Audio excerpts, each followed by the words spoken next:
nilqakom għall-programm ieħor il-Vuċi tiegħek, l-ewwel programm għas-sena 2019 u llum propju se nkunu qegħdin niddiskutu l-prijoritajiet politiċi ta' tliet MEPs tal-Partit Nazzjonalista matul din is-sena, sena partikolari għaliex kif nafu fil-25 ta' Mejju intom it-telespettaturi s-semmija se tkunu mistiedna biex toħorġu tivvotaw fl-elezzjoni tal-Parlament Ewropew u dik ukoll tal-Kunsilli Lokali. L-ewwel għandi miegħi l-MEP David Casa. David, qed insellimlek u grazzi talli rġajt sibt il-ħin biex niddiskutu l-ħidma tiegħek.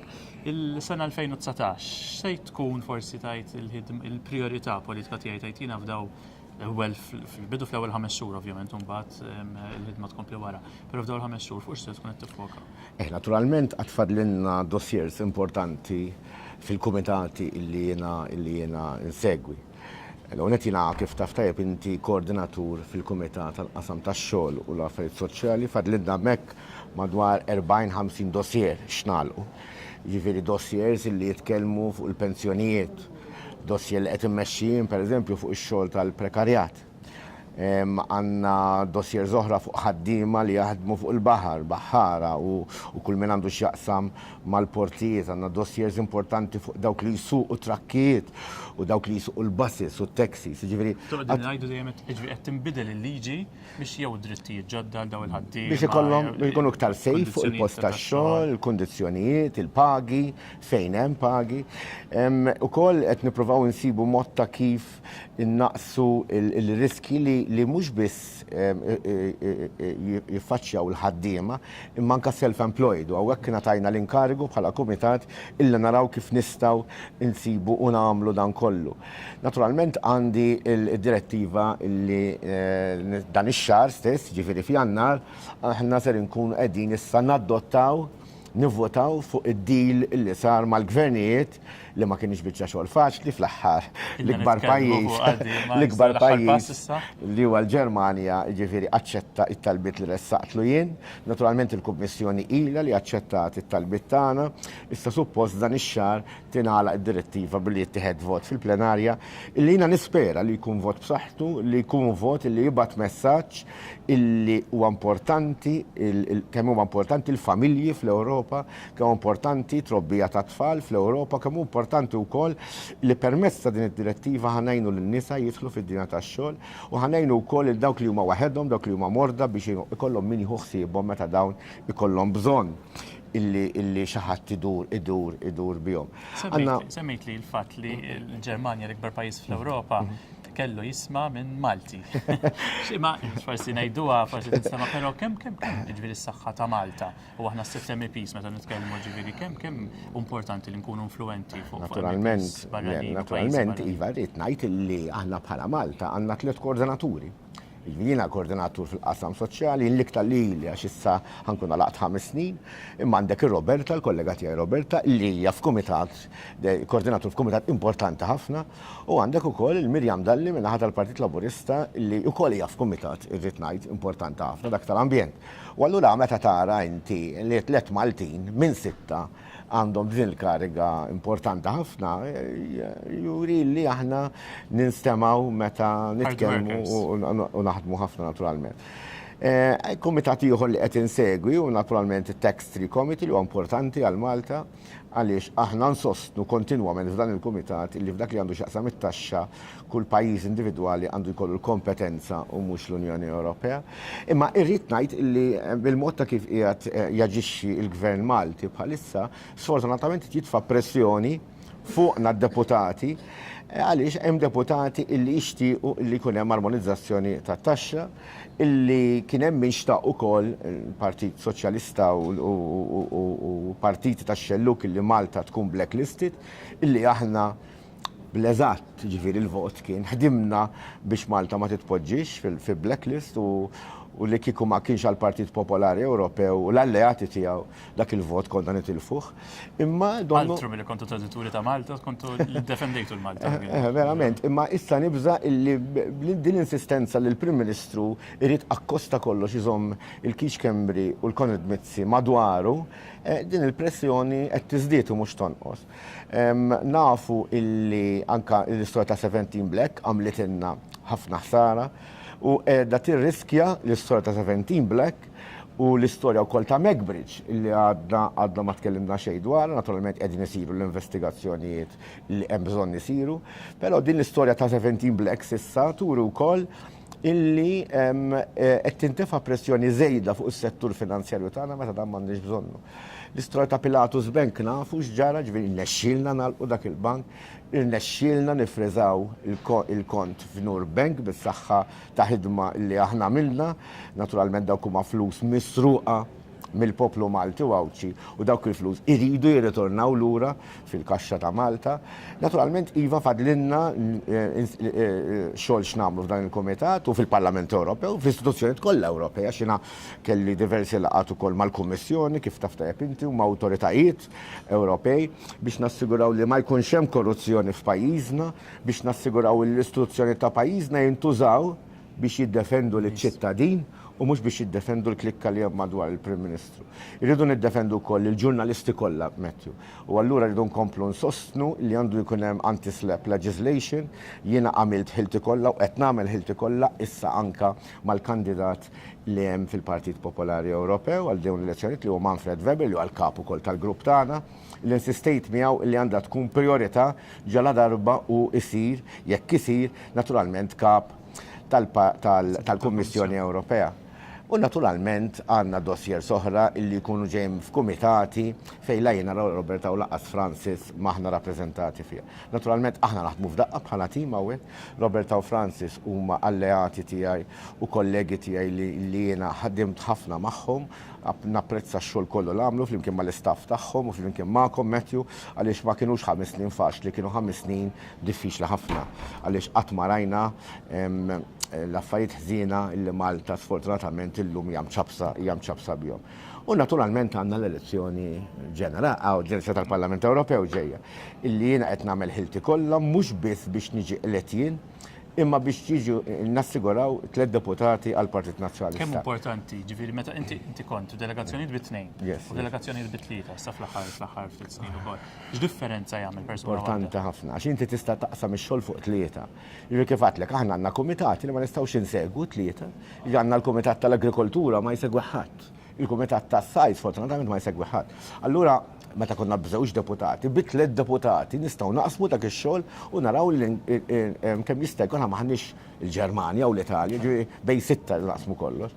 Naturalment nużaw ukoll l-assistenti tagħna u anke inti kultant Matthew biex insegwu dak li jkun għaddej f'kumitati li sfortunatament ma nistgħux inkunu fihom, però raj differenzi li jiena biex stajt nifoka biex nirranġa l-istituzzjonijiet ta' pajjiżna mill dawn l-istituzzjonijiet Ewropej biex nifoka fuq l-FIU li issa qed tinbidel għax ordnatila fl-aħħar l-Unjoni Ewropea biex nifoka fuq l-MFSA biex nagħlqu Pilatus Bank. Jien ma kontx inkun nista' nagħmlu dan li kieku ma kellix Roberta u Francis jgħinuni kontinwament. Anka meta ġejt biex nagħlaq id-direttiva tiegħi kelli ġifieri meetings ma' Roberta u Francis enuni ma' gvernijiet oħra, enuni ma' deputati oħra u ħdimna bħala tim. U għalhekk naħseb li se tkun suċċess id-direttiva u mingħajr l-assistenza dawn in-nies ma naħsibx li kont nasal. Naturalment irridu naħdmu wkoll issa bil-house visiting li ma qata xejn dawn l-aħħar snin, importanti li ngħidu n-nies x'għamilna, x'beħsibna nagħmlu u importanti ngħidu lin-nies kemm importanti li kull kandidat li għandu l-Partit Nazzjonalista jinstema' għaliex għandna tim tajjeb ħafna, għandna tim illi ħajassigura li aħna niġu eletti fil-Parlament Ewropew biex naħdmu favur Malta, favur l-istituzzjonijiet tagħha u favur iċ-ċittadini kollha ta' Malta għawdex. Dan għamilnieh u se nkomplu nagħmluh. L-importanti li jerġa' jkollna 3 siġġijiet fil-Parlament Ewropew. Baqna l-aħħar biss ftit 30 sekonda, ftit tal-ġimgħat ilu x'għandha il-programm tal-Milied u diskutejna x'għamiltu fil-Milied, eċetera. Però n-nies qed saqsu wkoll x'riżoluzzjoni issa għas-sena ġdida. Allura hemm il-kurjużità ta' tkun qed temmen fihom da riżoluzzjoni. Mhux se nagħmel jew x'għandi nagħmel. X'għandi nagħmel huwa li nagħmel ħilti kollha kif għadlek biex intellaw it-3 siġġijiet fil-Parlament Ewropew. X'mhux se nagħmel huwa illi kemm jista' jkun m'għandekx il-tal-familja b'aspetti politiċi u li jkunu miegħi li kontinwament jgħidu li inti dejjem bil-politika nisperaw, nittamaw u nieħu l-okkażjoni biex nawgura lis-semija u lit-telespettaturi kollha tagħna sena mimlija barka risq u għena. Nawguraw lilek ukoll David Qawmana, telespettaturi u semmija għaliex issa għandna wkoll l-MP Roberta Mezzola. Nerġa' nilqakom għal programm Il-Vuċi tiegħek magħna s-sena l-MP Roberta Mezzola. Roberta, se nitkellmu issa dwar għandna sena qudiemna, sena 2019, però ovvjament l-ewwel 5 xhur huma 5 xhur impenjattivi bl-aħħar preparamenti nistgħu issa l-kampanja elettorali tal-elezzjoni tal-Parlament Ewropew. Fejn ħajħduk dawn il-5 xhur? Ovvjament il-ħidma tiegħek bħala MP mhux ta' tieqaf, jiġri ħajbqa' jkollok sessjonijiet plenarji, Brussell, Strasburgu, però Malta għawdex huwa priorità wkoll għalik. Fejn ħadkun f'dawn il-5 xhur? Ma nħoss li ser ikolli inżid id-doża ta' xi ħaġa jew oħra f'dawn il-5 xhur li ġejjin għalfejn għaliex jiena hekk kif ġejt eletta għamilt wettaqt il-commitment tiegħi li kont jien għamilt mal-poplu Malti Wawċi li house visits ħanamilhom tul il-5 kollha fil-fatt madwar ġimgħa wara l-elezzjoni kont mort niftakar is-siġġiewi u ħadd beda jsaqsini kif qed diġà tħabbat il-bibien imma jiena ma nemminx li l-house visit huwa biss għall-kampanja. Ukoll hawnhekk fil-Parlament Ewropew ser inkompli bil-liġijiet, bil-rapporti, ftit minnhom ser jirnexxielna nagħlaqhom qabel l-elezzjoni, ftit minnhom jekk Alla jrid il-poplu Malti Wawċi jerġa' jtini l-fiduċja, inkun nista' nkomplihom wara Lulju li ġej. Ovvjament wara Lulju jekk terġa' tiġi eletta terġa' tibda bil-house visits mill-ewwel ukoll. Mill-ewwel u l-festi u l-żjarat li jien nagħmel lill-kumpaniji biex niżgura li bħala Partit Nazzjonalista, bħala oppożizzjoni aħna nisimgħu l-weġġat tan-nies inkunu nistgħu impoġġu il-mistoqsijiet li għandna dmir li npoġġu lill-Gvern u nara kif jiena nista' nagħmel misħubija tal-Unjoni Ewropea suċċess għal kulħadd. Ġieli tisma' lil xi ħadd jgħidlek imma jien għadni ma ħassejtx personalment xi vantaġġ partikolari jew jiena x-xogħol tiegħi intlaqat b'mod ħażin minħabba l-Unjoni Ewropea. Jew jiena ikunu jafu kif impattat l-Unjoni Ewropea, jkunu nbiddilhom xi liġi jew hekk. Jew jiena kulħadd jitkellem dwar il-fondi u ma nafx kif dawn il-fondi jista' xi darba napplika għalihom għandi organizzazzjoni, għandi faċċata ta' dar, noqgħod f'żona turistika ġifieri hawnhekk xogħol ta' membru tal-Parlament Ewropew tanti varja li naħseb jiena looking forward għal dawn 5 li ġejjin biex inkompli nagħmel dan ix-xogħol u l-messaġġ ovvjament inkun qed nitlob għal darba oħra fiduċja tal-poplu Malti Wawċi li weri li tawli għal dawn l-aħħar 6 snin li nħoss li għandi rrott lura dik il-fiduċja b'xogħli kemm billi nuri dak li għamilt f'dawn l-aħħar 5 snin imma kif ser nagħmel l-attivitajiet tiegħi u nilħaq iż-nisja ta' montanizza dawn il-5 xhur li ġejjin. Kif kollek f'moħħok tgħidli 2 jew 3 prijoritajiet politiċi li se tgħidilna 2019 daw se jkunu l-aims politiċi tiegħi x'ikun? L-ewwel waħda hija s-sigurtà.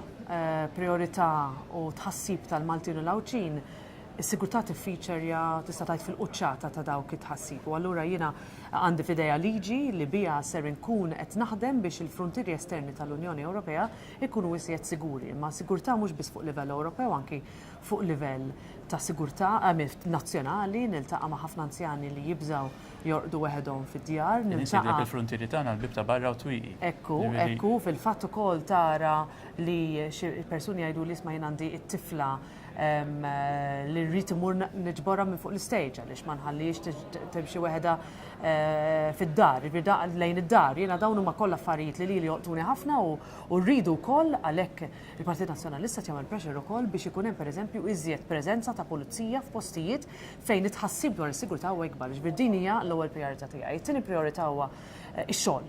Dan il-Partit Nazzjonalista dejjem kien il-partit li ħadem biex l-iżjed ammont ta' persuni kollhom xogħol ta' kwalità f'pajjiżna. Tħallna fl-Unjoni Ewropea propju biex l-opportunitajiet ta' xogħol jisplodu kif fil-fatt għamlu dik kienet viżjoni tant taqlija li llum kulħadd jaqbel li dik hija l-aħjar li kienet l-aħjar għażla li għamel dan il-pajjiż minkejja kampanja voċifera tant kbira tal-Partit Laburista biex jipprova jżomna barra bħala xogħol aħna rridu nkomplu ninvestu f'diversifikazzjoni ta' dawn ix-xogħlijiet. Ġifieri fil-qasam diġitali, fil-qasam tal-gaming, fil-qasam tas-settur finanzjarji, fil-qasam ukoll ta' kwistjonijiet bħal blockchain, etc. Fil-qasam tal-artificial intelligence. Dawn huma affarijiet li aħna bħala oppożizzjoni wkoll qed naħdmu nistaqsu l-mistoqsijiet biex niżguraw li m'hemmx abbuż, imma fejn hemm investiment f'xogħol ġdid irridu nkunu tista' tgħid at the forefront biex we embrace dawn l-isfidi ġodda fl-ekonomija tagħna. Drabi naraw ukoll tiltaqa' mal-istudenti tmur l-università kif nistgħu naqdu iktar forsi il-korsijiet l-università li hemm kast mal-opportunitajiet fid-dinja tax-xogħol għax ġieli ċerta li tiltaqa' ma' studenti għax naf anke jiena nies jiggradwaw jġibulek iċ-ċertifikat u mbagħad l-ewwel sena sentej kulħadd jitlob l-esperjenza kif nistgħu naqduhom biex tajt jiena diħel dak il-kors u għandi garanzija wara 4 snin nistudja ħansib xogħol tajjeb. Net ukoll grazzi għal Partit Nazzjonalista l-MCAST huwa dak li hu llum. Jiġifieri li inti għandek numru tant kbir ta' korsijiet li meta jiena kont qed nistudja ma kinux even available laqas konna noħolmuhom.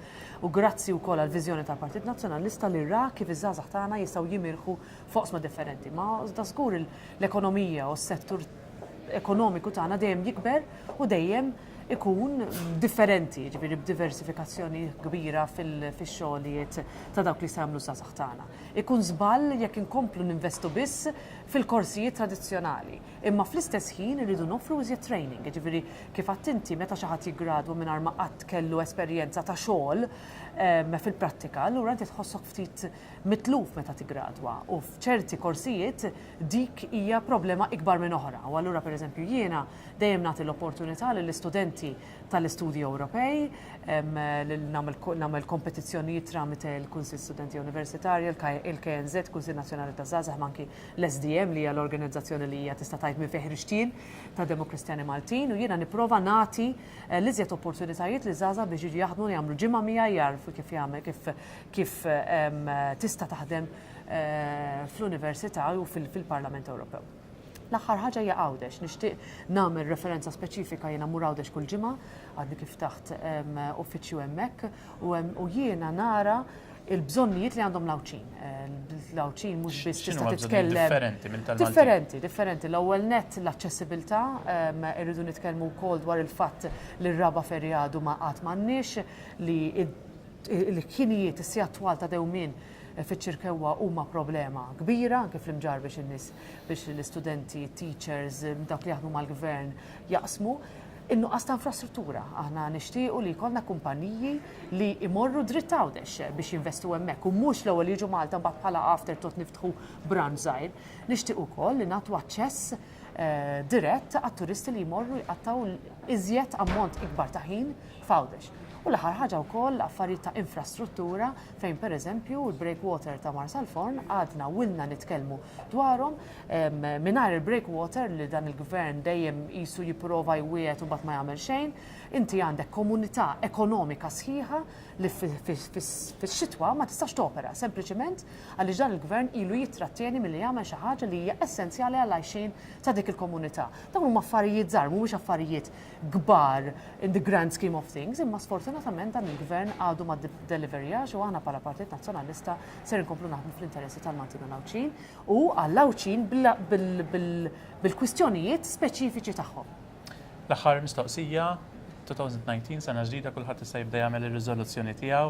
Riżoluzzjoni tiegħek personali, ovvjament in-nies li qed isegwuna żgur li jridu jkunu jafu, però anke forsi riżoluzzjoni politika li tajt jiena hemmhekk ħan nifoka is-sena. Ara, nħallibda bil-politika, ħan nispiċċa bil-personali. Fuq il-politika naħseb li għandna nagħmlu l-almu tagħna biex il-Partit Nazzjonalista jirbaħ it-tielet siġġu. Din hija sfida konsiderevoli imma nemmen li jekk bħala partit naħdmu l-koll flimkien niżguraw li l-elettorat tagħna jaraf il-firxa tant sħiħa u sabiħa li għandna bħala kandidatura għall Parlament Ewropew u jaraf li għandu jivvota għal dawn il-kandidati kollha biex nkunu nistgħu neleġġu it-tielet persuna. Għalfejn hija importanti meta l-ewwel darba ġejt eletta hawnhekk konna biss tnejn jiena u David Casa. Tista' tqabbel inti. Nista' nqabbel minn meta il-Partit Nazzjonalista żied it-tielet siġġu kemm Teresa Comodini Kakija kif ukoll Francis Abid-Dimek, il-fatt li aħna tant nistgħu ninfirxu fuq kumitati, tant nistgħu nifokaw fuq suġġetti, tant nistgħu nkunu assisa iva fuq il-gvern meta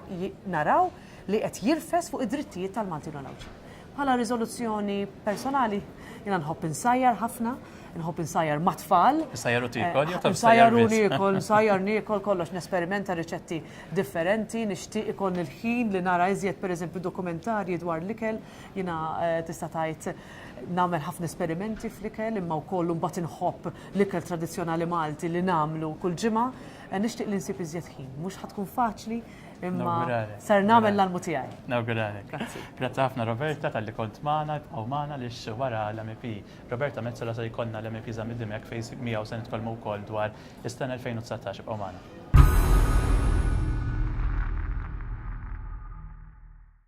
Nilqakom lura għandi miegħi issa l-MP Francis Zamiddimek miegħu wkoll se nitkellmu fuq il-sena li ġejja, s-sena 2019, però ma nistgħux ovvjament ma nitkellmux mod partikolari fuq il-5 xhur li ġejjin, 5 xhur ta' kampanja elettorali nistgħu ngħidu hekk issa għall-elezzjonijiet tal-Parlament Ewropew.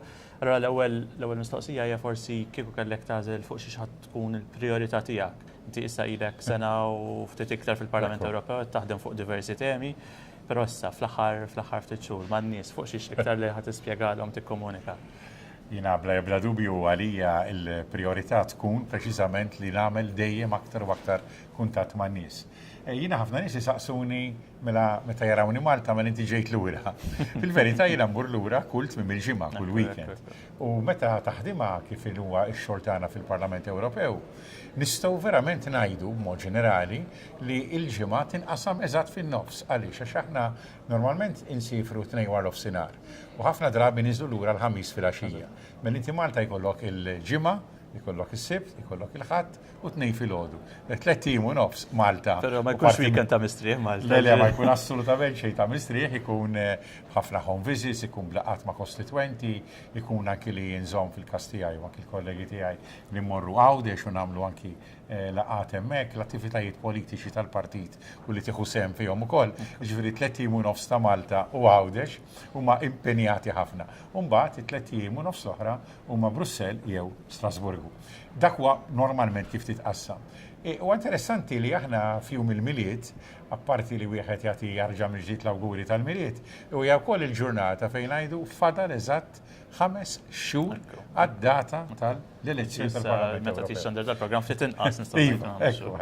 Allura l-impenn li ikun li it-3 tim u nofs ta' Malta kemm nistgħu nkabruhom.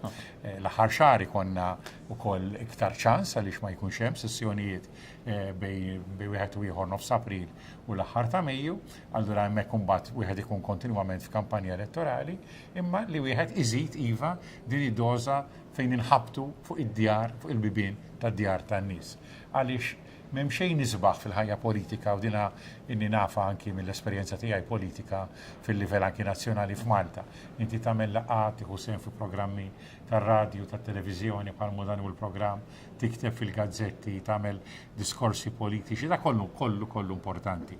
Però dak li titgħallem u dak li tħoss u dak li tgħaddi minnu meta inti dħalt fid-djar tan-nies, in-nies kellmuk fuq il-ħajja tagħhom, fuq il-ħtiġijiet tagħhom, fuq dak li qed jgħixu huma. Dak li qed jgħixu huma ma jkunx l-istatistika tal-gvern, mhux bil-forsi jkun anki s-suġġetti politiċi li xi kultant ikun qed nitkellmu dwarhom aħna. U kif jirrelataw in-nies mal-Parlament Ewropew għaliex ċert li tiltaqa' ma' nies jgħidulek mal-Parlament Ewropew forsi x'jagħmel eżatt u li differenza jagħmel li. Ara meta tkun Malta għawdex u tagħmel il-house visits, x'jgħidulek u kif inti u l-kollegi tiegħek bħala MPs tistgħu turuhom li l-Parlament Ewropew vera jagħmel differenza. Li nagħmel fil-każ tiegħi huwa nkellimhom fuq it-temi li jien inkun qed nagħmel enfasi fuqhom fil-Parlament Ewropew. U jiena matul din is-sena u nofs li jieni hawnhekk għamilt apposta enfasi kbira fuq is-suġġetti li joqtuna fil-ħajja ta' kuljum, enfasi kbira fuq is-saħħa. Jien hekk nidħol għand familja u nkellimhom fuq id-diabete ċans kbir li xi ħadd fil-familja ibati minn dik il-kondizzjoni. Jekk inkellimhom fuq il-kanċer li huwa suġġett ieħor qed insegwi ħafna fil-Parlament Ewropew anki bħala parti mill-grupp MEPs Against Cancer, il-probabilità sfortunatament hija ikbar għaliex kull familja prattikament jew nies viċini tagħha ħalli nwessaħħa ftit huma milquta jew anki għaddew minn traġedja marbuta ma' hekk. Llum qed naħdem ukoll fuq il-qasam ta' disleksja. U allura meta jibdew jisimgħu li dak li jiġri fil-Parlament Ewropew fil-fatt għandu effett dirett fuqhom u jolqot dak li huma għaddejjin minnu, allura jifhmu iktar l-importanza tal-Parlament Ewropew. Naturalment imbagħad nagħmel spjegi iktar fit-tul, jiġifieri tispjega li liġi fil-Parlament Ewropew hija liġi għal pajjiżi kollha fl-Unjoni Ewropea mela hija liġi li hi wkoll għal poplu Malti. Jekk jiena hawnhekk ħdimt biex ikun hemm kondizzjonijiet aħjar tax-xogħol, pereżempju wkoll fil-qasam marbut mal-kanċer biex ninsistu li jkun hemm inqas sustanzi kimiċi li jagħmlu ħsara s-saħħa tagħna fil-postijiet tax-xogħol bħal-laboratorji, bħal-siti ta' kostruzzjoni, jarġgħu immedjatament jifhmu allura l-importanza tal-Parlament Ewropew. Naturalment fil-home visits in-nies ikellmuk ukoll dwar kemm il-Parlament Ewropew qiegħed isegwi dak li għaddejjin minnu Malta.